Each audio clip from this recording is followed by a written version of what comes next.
Hey everyone, and welcome to Mrs. Rogers' Quick Kitchen Tips. Now this one is an interesting one. It's taking a little bit of the kitchen to the garden, so stay tuned.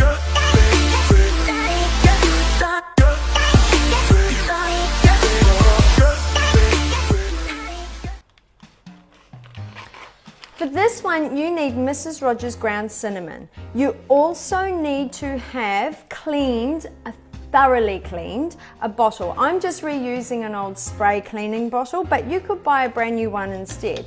Now the purpose of this is to kill fungi on your plants. This is a really natural way to do it.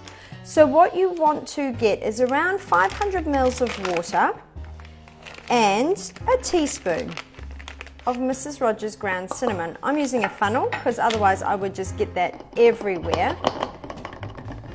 Shake that down, and you want to give that a shake up and leave it for 24 hours. The cinnamon flavors will start to steep through the water, and it will give you a natural fungicide that you can spray all over your plants. It won't hurt your animals, it won't hurt your children, and it will kill the fungus on your plants. Thanks for watching. See ya!